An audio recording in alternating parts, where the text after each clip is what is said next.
শুরু করলাম journey through লেন্সের আরো একটা নতুন ভ্রমণ। এবার শৈল শহর কার্শিয়াং। থাকবো পশ্চিমবঙ্গ সরকারের পর্যটন বিভাগের টুরিস্ট লজ রৌদ্র ছায়াতে। ঘুরে দেখবো আশেপাশে ডাউহিল ডেথ রোড, হনুমান তক, মকাইবাড়ি চা বাগান, চিমনি পার্ক, ইগলস গ্রেট। এর আগে ছিলাম চটকপুর বনবাংলো একটা, সেই অভিজ্ঞতা ইতিমধ্যে এই চ্যানেলে দিয়ে দিয়েছি। এবার কার্শিয়াং।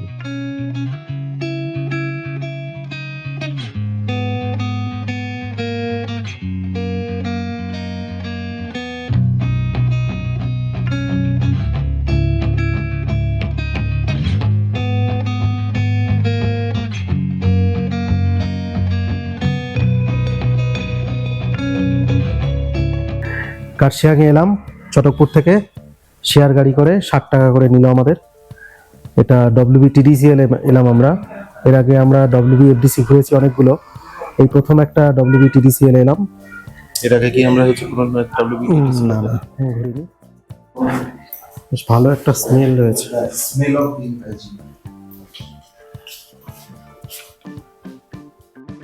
WBTDCL এ আমাদের এই রুম দিয়েছে G-2। তো G-2 হলেও অসুবিধা নেই, পাশে খুব সুন্দর জানলা দিয়ে ভিউ দেখা যাচ্ছে। ভিউ বলতে ওই মেঘ, কুয়াশা। মানের ঘরগুলো আরো ভালো ছিল, কারণ হ্যাঁ, হ্যাঁ, -2 এর একটা ব্যাপার কি একদম বেসে তো, তাই এখানে সেটাই। সামনে একটু নোংরা আবর্জনা আছে, সেটাও চোখে পড়ছে বটে। কিন্তু এখানে সামনে যদি পরিষ্কার থাকতো, কুয়াশাটা না থাকতো, তাহলে সামনে বেশ ভালো একটা প্যানোরামিক ভিউ আছে। এবং সকাল সকালে ঘরটা ভীষণ সুন্দর। মানে আমরা এতগুলো তো WBFDC তে ঘুরেছি। সব থেকে বড় কথা কি, এই ট্যুরিজম প্রপার্টিটার উপর দিয়ে আমরা সচরাচর চলেই যাই, কারণ যখনই যাচ্ছি দার্জিলিং বা ওইদিকে যে কোনো সময় আমরা এটার উপর দিয়ে যাই। পাশ দিয়ে যেতে হয়তো হাজারবার দেখেছি, কোনোদিন নোটিস করিনি, এই প্রথম আজকে একদম রাস্তার পাশে। একদম রাস্তার পাশে। WBFDC যেরকম একটু ভিতরে 200 মিটার বা 300 মিটার ভিতরে, কারণ ওটা একটু জঙ্গল কেন্দ্রিক, বন দপ্তরের আওতায় থাকে, কিন্তু এটা তো একদম পর্যটন দপ্তরের আওতায়। এবং হ্যাঁ, রুম কিন্তু যথেষ্ট কম দাম ভাড়া। এখানে একটা এটা মাত্র দিয়েছে। 1900 টাকা ভাড়া। আর আমরা আসার সময় মানে যখন আমি প্রথম বুক করি তখন 12% GST দিয়ে বুক করেছিলাম, কিন্তু পরে GST কমে যাওয়ার কারণে আমাদেরকে বললো কাল চেক আউটের টাইমে 7% GST আমাদের ক্যাশে ফেরত দিয়ে দেবে। এছাড়া এখানে খাওয়ার ব্যবস্থা খুবই ভালো, যেটা WBFDC তে আমাদেরকে আগে ফোন করে বলতে হতো যে আমরা কি খাবো না খাবো। এখানে কিন্তু রেস্টুরেন্ট দুপুরবেলায় সবসময় গেলেই খাবার পাওয়া যাবে। হ্যাঁ, রানিং রেস্টুরেন্ট। রাতে আমাদেরকে 8:30টার খাওয়া, 8:30টা পর্যন্ত খাওয়া যায়। 6টার মধ্যে আমাদেরকে অর্ডার দিতে হবে, যদিও পাশে একদম বাজার রয়েছে, হয়তো আমরা এখানে খাবো না। যাই হোক, কিন্তু ঘরটা খুবই সুন্দর। আর এখানে টয়লেটটা আমি দেখিয়ে দিই একবার। WBTDCL এর যে টয়লেটটা, এটা ভীষণ সুন্দর একটা ঝাঁচকচকে টয়লেট। মকাইবাড়ির চা। আর এই হচ্ছে এক্সপিরিয়েন্স বেঙ্গল। এটা হচ্ছে WBTDCL এর কিট। WBTDCL এর প্রচুর এখানে ডেন্টাল কিট, বায়োটিকের দুটো ডেন্টাল কিট। আচ্ছা, চিরুনি টিরুনি শুরু করে আরো অনেক কিছু রয়েছে, শাওয়ার জেল, বডি লোশন, সব মিলিয়ে খুব ভালো ব্যবস্থা। মানে এই প্রথমবার WBTDCL এ এসে ভীষণ ভালো লাগছে। যদিও যেখানে WBTDCL আছে সেখানে আবার WBFDC সেরকম নেই। WBFDC আছে বেশিরভাগ জঙ্গল কেন্দ্রিক জায়গাগুলোতে, যেমন কালিম্পং বা ডুয়ার্সের দিকে তো প্রচুর আছে। আর কার্শিয়াংয়ে আছে WBTDCL। শুধুমাত্র কালিম্পং এ দেখলাম নিচের দিকে WBFDC আছে, সেটা আমি থেকেছি। আর উপরের দিকে আছে দুখানা WBTDCL এর প্রপার্টি, হিলটপ ভিউ। যাই হোক, আমরা একটু পরে বেরোবো বাইরে, তারপর কার্শিয়াংটা একটু ঘুরে ঘুরে দেখবো।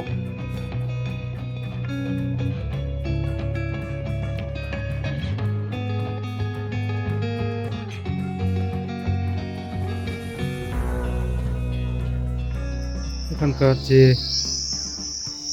খাওয়ার জায়গাটা, এটা একদম মেন রাস্তা থেকে আলাদা এন্ট্রি রয়েছে, অর্থাৎ কেউ এখানে না থেকেও শুধুমাত্র খাওয়ার জন্যও আসতে পারে। এই হলো এখানকার ডাইনিং রুম। এদিকটা হলো বার সেকশন।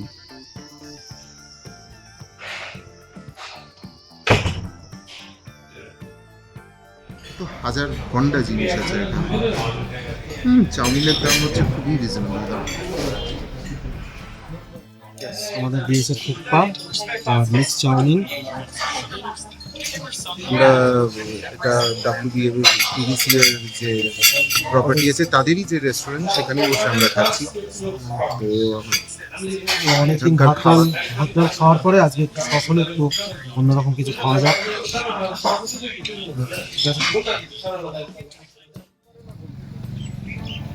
হ্যাঁ, ঘড়ির দুদিকে দুরকম টাইম।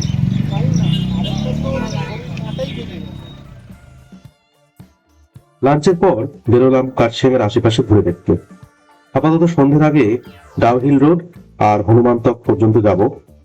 এখন দেখি কোনো গাড়ি পাওয়া যায় কিনা। ইতিমধ্যে একরাশ মেঘ এসে জায়গাটা ভীষণ মায়াবী করে তুলেছে।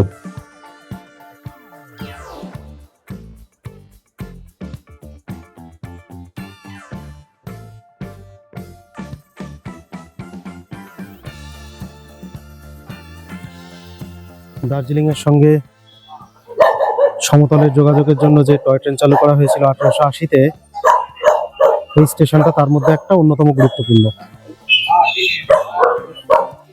এখানে সারাদিনে বেশ কয়েকটা ট্রেন চলে। একটা ট্রেন চলে দার্জিলিং থেকে কার্শিয়াং পর্যন্ত, যার টাইম টেবিল এখানে দেওয়া আছে, দেখাচ্ছি। দার্জিলিং কার্শিয়াং এর যে স্পেশাল ট্রেনটা, এটা প্যাসেঞ্জার ট্রেন। এর ভাড়াটা 750 টাকা। দুপুর 2:55-তে কার্শিয়াং থেকে ছাড়ে আর দার্জিলিংয়ে পৌঁছায় বিকেল 5:40-এ। আর সকালে দার্জিলিংয়ে ছাড়ে সকাল 9টার সময়, কার্শিয়াংয়ে পৌঁছায় 11:30টার সময়। এছাড়া অন্য যে ট্রেনগুলো আছে টানা যায় এনজেপি পর্যন্ত, সেগুলো তো আছেই। শুধু এই ট্রেনটা স্পেশাল ট্রেন, এটা দার্জিলিং থেকে কার্শিয়াংয়ের মধ্যে ঘোরাফেরা করে। আমরা এখন কার্শিয়াং টয় ট্রেন স্টেশনের কাছ থেকে একটা গাড়ি নিলাম। গাড়ি ভাড়া নিল 800 টাকা। ডাউহিল স্কুলের কাছে পৌঁছে একটা অদ্ভুত অভিজ্ঞতা হলো। আমি বললাম এই হলো ডাউহিল, আর বলার সঙ্গে সঙ্গে অন্য একটা কণ্ঠস্বরে শুনতে পেলাম ডাউহিল কথাটা। এটা কার কণ্ঠস্বর সেই রহস্য এখনো আমি উত্তর করতে পারিনি।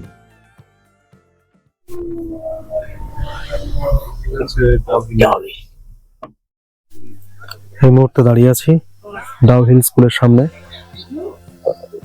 1879-তে এই স্কুলটা তৈরি হয়। এই স্কুলকে নিয়ে প্রচুর ঘটনা লোকের মুখে শোনা যায়। বিশেষ করে ডিসেম্বরে শীতের ছুটির পরে এই স্কুলে নানা ধরনের ঘটনা ঘটে থাকে, যেগুলো প্যারানর্মাল অ্যাক্টিভিটি বলা হয়। তো যে কারণে এই স্কুলটা একটা হন্টেড স্কুল টাইপের। যদিও এখানে ক্লাস হয়, এটা প্রথম দিকে ছিল ব্রিটিশদের জন্য, বর্তমানে এটা ইন্ডিয়ানদের জন্য খুলে দেওয়া হয়েছে। এখানে স্কুল ভালোই চলে, কিন্তু যা হয়, যা লোকের মুখে শোনা যায়, সবই ওই স্কুল বন্ধ হয়ে যাওয়ার পরে, সন্ধ্যের পরে। ডাউহিল স্কুল থেকে ওই 1 কিলোমিটার মতো রাস্তা এগোলে ডাউহিল ডেথ রোড। প্রধানত এই রাস্তাটার জন্যই এখানে সবাই আসে, যদি এই জায়গাটা আর আগের মতন রাখেনি, একদম পার্ক বানিয়ে নিয়েছে। একটা ট্যুরিজম স্পট তৈরি হয়েছে পাইন ফরেস্টের ভিতরে। 20 টাকা করে টিকিট নিচ্ছে। এই রাস্তাটাই আগে মানুষজন হেঁটে হেঁটে যেত, ডাউহিল ফরেস্ট ডেথ রোড। এখন সেটাতে একদম ঝাঁ চকচকে ব্যবস্থা। এই যে পিছনে ডাউহিল ফরেস্ট ডেথ রোড, এখানে মাঝে মাঝে একটা জিনিস দেখা যায়, সেটা হলো একটা মুন্ডুহীন বাচ্চা ছেলে হঠাৎ করে রাস্তা পেরিয়ে যায়, বা হঠাৎ করে জঙ্গলের মধ্যে হালকা দেখা দিয়ে অদৃশ্য হয়ে যায়।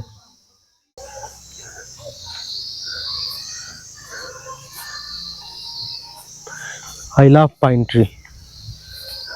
এই রাস্তাটাই নাকি ওই সেই রাস্তা যে রাস্তায় হচ্ছে অনেকে হচ্ছে মানে অঘটন দেখেছে। হ্যাঁ হ্যাঁ, না শুধু আমরাই না না হ্যাঁ, ঠিক আছে। পাইনের জঙ্গলে একটু মেঘ কুয়াশা থাকলে ব্যাপারটা বেশ জমে। তো সেটাও আমি কেন জানি না, এখানে এলাম, এই জায়গাটা খুব রিসেন্ট হয়েছে। আমি এর আগে ডাউহিলে মনে হয় 2020-র পরে যে আনলক হলো, না আমি ছিলাম তখন এই জিনিসটা দেখিনি আমি। এই রাস্তাটা ডেথ রোড, একদম শুনশান রাস্তা এমন করে দিয়েছে। কদিন পরে মনে হচ্ছে তো এখানে লাইট জ্বলবে। না তাও মানে কৃত্রিম ব্যাপারটা একটু বেশি হয়ে গেছে এখানে, সেটাই। কারোর যদি আই লাভ কার্শিয়াং এর ছবি তোলার ইচ্ছা হয় তাহলে তাকে এই হনুমান তকে আসতে হবে। এখানেই আছে আই লাভ কার্শিয়াং লেখাটা। কার্শিয়াংয়ের টয় ট্রেন স্টেশন থেকে ওই 1.5 কিলোমিটার মতো রাস্তা। গৌরীশঙ্কর টি এস্টেটের মধ্যে 40 ফুট উচ্চতার হনুমানের মূর্তি। সূর্যাস্তের সময় পুরো কার্শিয়াং শহরকে দেখার একটা খুব সুন্দর জায়গা।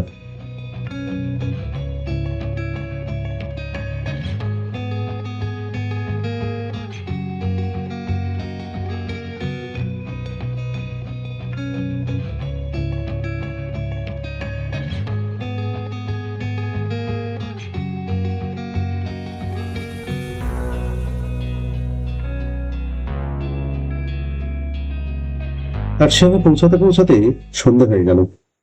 অল্প কিছুটা সময় এদিক ওদিক ঘুরতেই দেখলাম এই শহর ঘুমের দেশে যাওয়ার তোড়জোড় শুরু করে দিয়েছে। অগত্যা আমরাও WBTDCL এ ফেরার পথ ধরলাম। দার্জিলিং এ দেখেছি মোটামুটি রাত 9টা সাড়ে 9টা পর্যন্ত প্রচুর লোকজন চলে, কিন্তু কার্শিয়াং এসে দেখলাম এখনো রাত 8টাও বাজেনি, সব দোকানপাট বন্ধ। খাওয়ার দোকান বা টুকটাক জিনিসপত্র যে সব দোকানগুলো সব বন্ধ হয়ে গেছে। আমরা ভেবেছিলাম আজ একটু বাইরে খাবো, কিন্তু আশেপাশে ঘুরপাক খেতে খেতে যে দোকানপাট এত বন্ধ হয়ে যাবে এটা খেয়াল করিনি। অগত্যা আমাদের WBTDCL এ ফোন করে বলে দিলাম যে আমরা ওখানে কিছু খেয়ে নেবো, এখন সেদিকেই যাচ্ছি। ফাঁকা রাস্তা এবং সেটা রাত 8টার সময়, আর পাশ দিয়ে রেল লাইন। দার্জিলিং এ কিন্তু এই ফ্লেভারটা পাওয়া যায় না যে পাশ দিয়ে টয় ট্রেনের লাইনটা যাচ্ছে। নিচে থাকো পেতেই পারো, কিন্তু তাও মানে ওই পার্টিকুলার ওই হ্যাঁ যেখানে রেল লাইন সেখানে হচ্ছে হোটেল নেই। সেটাই, কিন্তু এখানে এত সুন্দর কার্শিয়াং স্টেশন থেকে মোটামুটি ওই 500-600 মিটার ডিস্টেন্স।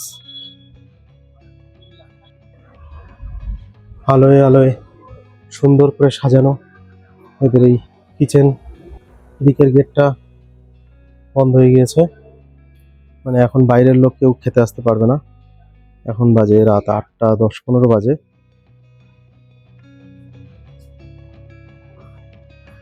আমরা ফিরে এলাম আমাদের নির্ধারিত 207 নম্বর ঘর। আমাদেরকে রাত্রিবেলায় যখন ওদের ডাইনিং এরিয়াটা বন্ধ হবে মোটামুটি, সেই সময় আমাদেরকে 2 প্লেট মোমো দিয়ে যাবে, আমরা বলে এসেছি। আমরা রুমে বসেই খেয়ে নেব। আপাতত 1 কাপ কফির সঙ্গে জানলা দিয়ে আমরা বাইরের কার্শিয়াং শহরের করব।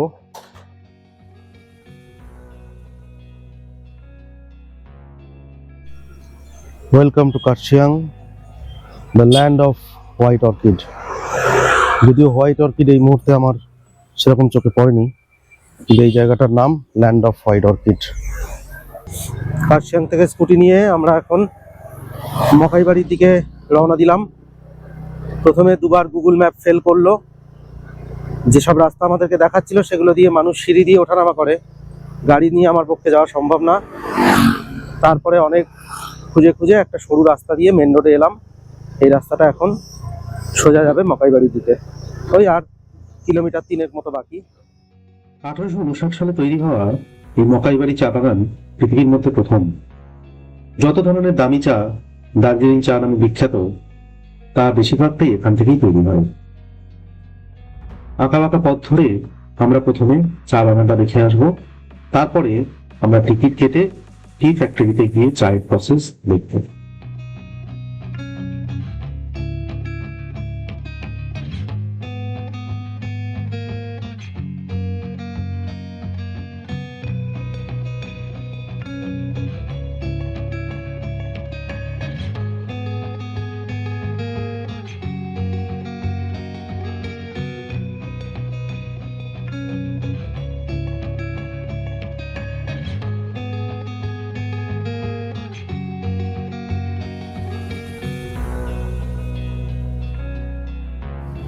আমরা এখন মকাইবাড়ি চা বাগানের মধ্যে ঘুরছি।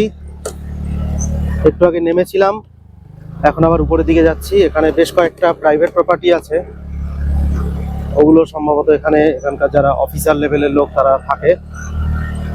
আর এখানে নিচে দেখলাম কয়েকজন চা তুলছেও। এখন আমরা উপরের দিকে মকাইবাড়ির যে টি ফ্যাক্টরি আছে সেইখানে যাব। হ্যাঁ, কফি গাছও দেখতে পেয়েছি, তবে কফিগুলো অতটা ভালো নয় যতটা ভালো চাটা। আর রাস্তা প্রচন্ড খাড়াই, খুব বেশি মানুষ এদিকে আসে বলে মনে হয় না, বা গাড়ি এদিকে আসে বলে মনে হয় না। আমরা নিজেদের গাড়িতে টুকটুক করে চলে এলাম, কিন্তু রাস্তা বেশ খাড়াই। ফ্যাক্টরি ভিজিটের টিকিট 100 টাকা করে দাম। ভিতরে কিন্তু ক্যামেরা অ্যালাউ নেই। আর আমাদেরকে মাথায় পরার জন্য একটা হেড কভার দিয়ে দিয়েছে, হেয়ার কভার, ওটা পরে নিচ্ছি। এই হলো জায়গাটা। অনেক কিছু শিখলাম সকালবেলায়। একটা চা পাতায় যে আলাদা আলাদা ব্ল্যাক টি, হোয়াইট টি, গ্রিন টি হয় শুধুমাত্র প্রসেসিংয়ের আলাদা রকমের হওয়ার জন্য, সেটাও জানলাম। ভারতের প্রথম চা বাগান মকাইবাড়ি, সেটা দেখে এসে বেশ ভালোই লাগছে। আমরা ব্রেকফাস্ট করে নিয়ে এখান থেকে ব্যাগপত্র নিয়ে চেক আউট করে বেরিয়ে যাবো স্কুটি নিয়ে। আবার একটা দুটো জায়গা দেখে তারপর আমরা স্কুটিটা ফেরত দিয়ে আবার শিলিগুড়ির দিকে রওনা দেবো।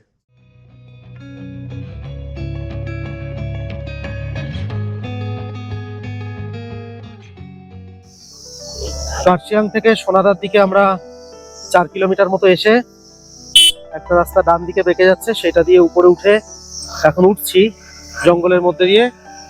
আমরা যাচ্ছি চিমনি দেখতে, বা চেমনি।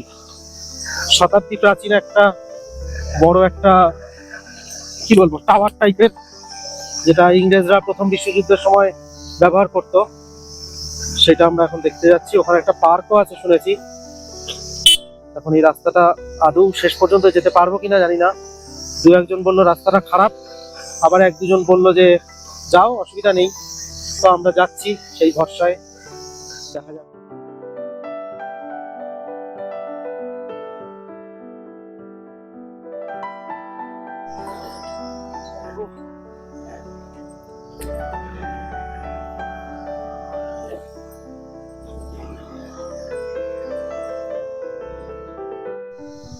আমরা এই দিক দিয়ে এলাম, আর আমরা এই পিছন দিকে চলে যাচ্ছিলাম সোজা রাস্তা ধরে, কিন্তু রাস্তাটা একটুখানি গিয়েই দেখলাম শেষ। এইখানে একটা ডিরেকশন দেওয়া রয়েছে, ওয়ে টু দেওরালি ভায়া সীমান্তর। এখন আমরা এই রাস্তাটা দিয়ে সীমানা তার, আচ্ছা সীমানা তার ধরে আমরা এখন এগোবো। দেখি এই রাস্তায় আমরা চিমনি দেখতে পাই কিনা। এদিক ওদিক করতে করতে আমরা আই লাভ চিমনির কাছে পৌঁছে গিয়েছি। এই হলো আই লাভ চিমনি।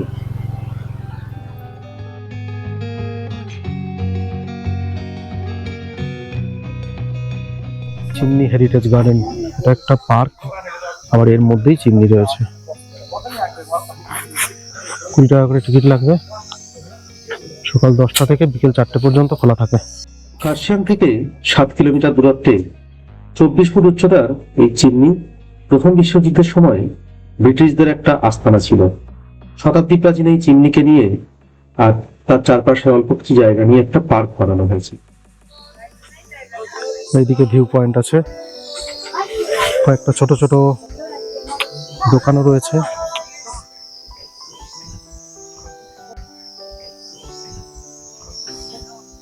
এই হলো ভিউ পয়েন্ট।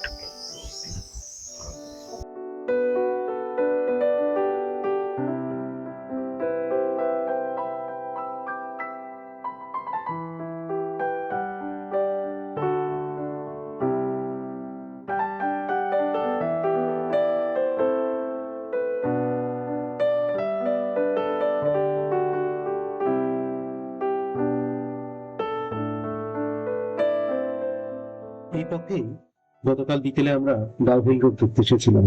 এখন আমরা অবশ্য অতটা রাস্তা দিয়ে নিচে মেন রোডে যাবো না, তার আগে একটা শর্টকাট দিয়ে নিচে নেমে যাবো।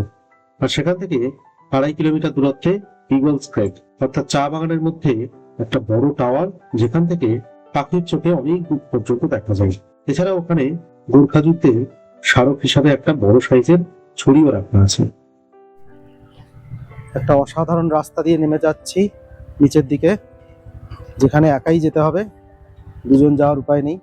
একদিকে সিঁড়ি আর একদিকে সরু ঢাল, এটা দিয়ে ধীরে ধীরে ধীরে ধীরে নেমে যেতে হবে।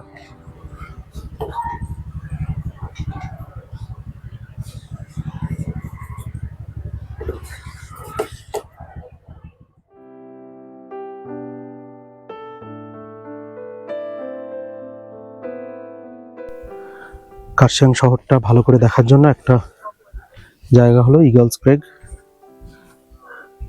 এখানে চা বাগান রয়েছে। সকাল 10টায় খোলে এই জায়গাটা, 10 টাকা করে টিকিট।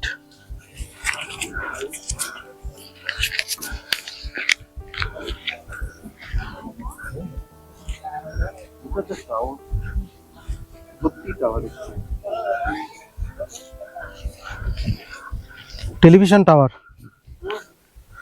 কার্শিয়াং টেলিভিশন টাওয়ার পিছন দিকে। ইগলস ক্রেগ দেখার সব থেকে ভালো সময় সূর্যাস্ত বা সূর্যোদয়, কিন্তু সূর্যোদয় এখানে আসার উপায় নেই কারণ সকাল 10টায় খোলে। সূর্যাস্তের সময় মোটামুটি শীতকালের দিকে এলে, যেহেতু বিকেলের দিকে খুব তাড়াতাড়ি সূর্যাস্ত হয়, তাই সেই সময় এই জায়গাটা দেখা যাবে। হ্যাঁ, পাখির চোখে তো দেখবো। এখন এইটা বেয়ে বেয়ে উঠতে হবে আমাদের, মরচে পড়ে গেছে সিঁড়িতে।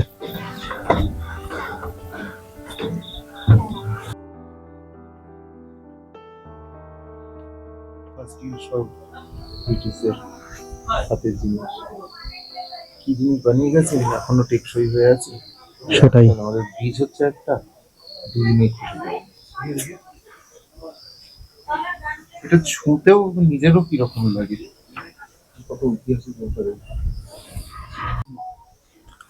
শতাব্দী প্রাচীন ইগলস ক্রেগের উপরে দাঁড়িয়ে আছি আমরা। এখান থেকে কার্শিয়াং শহরটা বেশ ভালো লাগছে দেখতে, প্রচুর মেঘ যদিও। এই খাঁচাটা কয়েকশো বছরের পুরনো, কিন্তু কি সুন্দর টিকে রয়েছে। আর উপরের এই ছাদটাও সেই।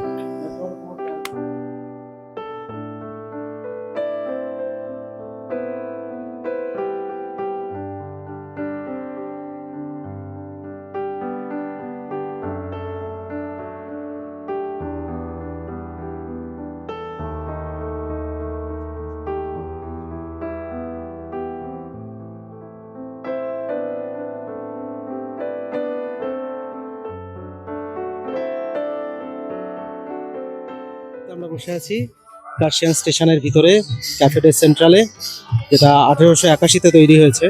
অর্থাৎ যে বছরে কার্শিয়াং রেল স্টেশন তৈরি, সেই বছরই এই ক্যাফেটা তৈরি হয়েছিল। তো এই ক্যাফেতে আমরা এলাম এখন। তো এই ক্যাফেটা বানানোই হয়েছিল ওই উদ্দেশ্যে, যেসব সমস্ত যাত্রী ট্রেন ধরার জন্য এখানে ওয়েট করবেন, তো তাদের হয়তো অনেকক্ষণ ধরে ওয়েট করতে হতো তখনকার দিনে। তো তার জন্য এখানে একটা বেশ সুন্দর ছিমছাম একটা পুরনো ব্রিটিশ আমলের বানানো এই একটা সুন্দর ক্যাফে। আর যারা গ্লেনারিস গেছেন বা কেভেন্টারে গেছেন, অনেকটা ভাইব ওরকম পাবেন, তার থেকে অনেকটাই ছোট এবং অপশনসও খুব লিমিটেড। এদের এখানে হচ্ছে বেকারি আইটেম পাওয়া যায়। চলুন, আমাদের চা চলে এসছে। कौन सा क्या है? ये आपका व्हाइट टी है, कॉफी व्हाइट टी है, ये आपको sugar tea. Okay, thank you. তো আমরা অনেক কিছু অর্ডার দিয়েছি। তো সেই অর্ডারের মধ্যে প্রথম যেটা এসছে, একটা হোয়াইট টি দেওয়া হয়েছে আর একটা গ্রিন টি দেওয়া হয়েছে। তো আমরা মকাই বাড়িতে যখন ঘুরতে গেলাম, সেখানে আমরা জানতে পারলাম যে হোয়াইট টি একদম আনপ্রসেসড চা, মানে বাগান থেকে তুলে আনা চাকে জাস্ট সানড্রাই করলে যেটা পাওয়া যায় সেটাই হচ্ছে হোয়াইট টি। আর ওটাকে প্যান ফ্রাই করলে বা প্যান রোস্ট করলে যেটা পাওয়া যায় সেটা হচ্ছে গ্রিন টি।